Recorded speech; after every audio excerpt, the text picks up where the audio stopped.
ይህን ስሜት እንደኔና እንዳንቺ ማንም ሊረዳው አይችልም። እና አሁን እሺ ምን እናድርግ? እኔ እንጃ፣ ግን ኪራና ሀሴት በደንብ እንዲቀራረቡ ማድረግ አለብኝ። ቢያንስ አንዳቸው ለአንዳቸው ስሜት በደንብ እንዲያዳብሩ ካደረግኩኝ በኋላ ብን ብዬ አባቴ ጋር ጥዬ እጠፋለሁ። ከዛስ ያንቺ ህይወት እንዴት ነው የሚሆነው? አባትን የሚመግብ ፈጣሪ አለ፣ እሱ ያውቅልኛል። እና አሁን ኪራና ሀሴትን እንዴት ነው ማቀራረብ ያለብን?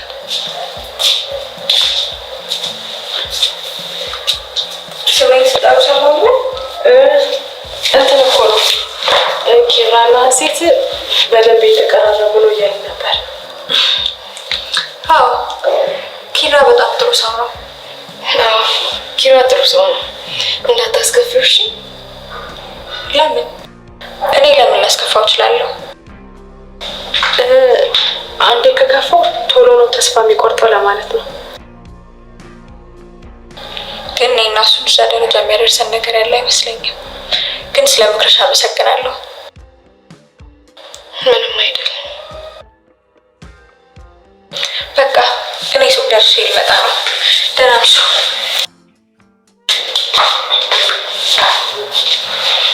ቆይ ግን ምን ሆነሻል?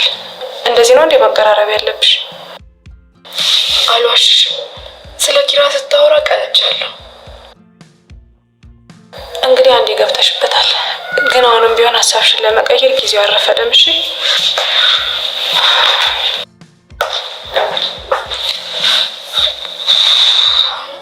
በጣም ምርጥዬ ነበረ። ያው ጽናት በገዛ እጇ የራሷን ፍቅረኛ እየዳረች ትገኛለች። ይህም በጣም አሳዛኝ ነው። የጽናት ፈተና በጣም ከብዶባታል። ያው ምሩ ስትመክራት ነበር፣ ነገሮችን ቀይሪ፣ ተይ፣ እንደዚህ አታድርጊ፣ በቃ ለምን ኪራን አታገቢውም ስትላት ነበር። ነገር ግን የኪራ አባት ቃልስ፣ አባቴንስ እንዴት አደርገዋለሁ? ምን እለዋለሁ? ከዛ ከትዳር ሸሽቼ መጥቼ እዚህ አግብቼ ስመለስ አባቴ ምን ይለኛል ስትል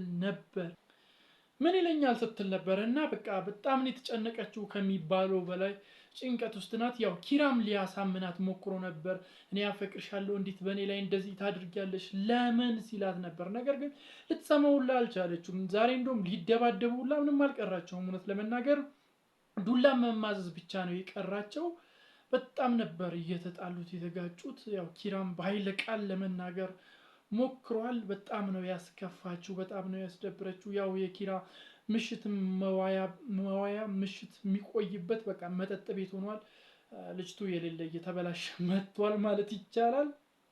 ያው ሀሴት ደግሞ በጣም የምትገርም አሜዚንግ አይነት ሴት ናት። በጣም የሆነ ስብናዋ ምናምን ደስ የሚል አይነት ሴት ናት። በቃ መልኳን ብትል ፈገግቷ የሆነ አይን ውስጥ የምትገባ አይነት ሴት ናት። በጣም ደስ ትላለች። እውነት ለመናገር ሀሴትን አለመውደድ አይቻልም። ያው ከኪራ ጋርም በጣም እየተቀራረቡ ነው። መቀራረባቸውን በጣም ደስ ይላል። ያው ለጽናት ግን በጣም ነው የሚያሳዝነው። እነሱ በተቀራረቡ ቁጥር ኪራና ሀሴት በተቀራረቡ ቁጥር የጽናት ቅናት በጣም እጅግ እየጨመረ ነው። በጣም አስደብሯታል ከሚባለው በላይ ማለት ነው። ብቻ ምንም ማድረግ አይቻልም። እንግዲህ ጽናት ተቻለው ወስናለች። ለሰኒ ሁላ ስታወራ ነበር። ጽናት በጣም ከብዶኛል ስትል ነበር። ያው በገዛ እጇ እየዳረችላት ነው። ያው የኪራ ጓደኛ እንግዲህ ሌላ ጓደኛ መጥቷል። እሱ ማን ነው ካላችሁ ሄና ነው። ሄና ሴታውል ነገር ምናምን ነው። ብቻ የሚያስጠላ አይነት ሰው ነው። ሄና ያው እንደሚታወቀው ከሀሴት ጋር ግንኙነት አለው። የሀሴትን ህይወት ያበላሸው ልጅ ሄና ነው እና ሄና መጥቷል።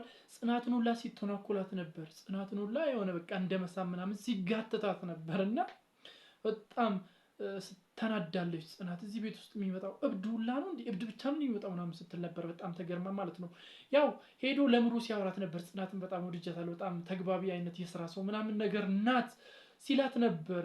እዚህ ቤት መቆያን እያሳጠርከው ነው አለችው፣ በሆዷ ማለት ነው። ምን አልሽ ሲላት አይ ምንም፣ እሷ በጣም ተግባቢ ናት ምናምን ነገር ብላ ቀየሰችው። እና ሄና ገና ከመጀመሪያው ጽናትን እንደዛ በማድረጉ የኪራ ቤት ውስጥ የመቆየት እድሜውን በጣም እያሳጠረ ነው። ምክንያቱም ኪራ ጽናትን ያፈቅራታል። ስለዚህ ችግር ይፈጠራል። አሁን ችግር ይፈጠራል እርግጠኛ ነኝ።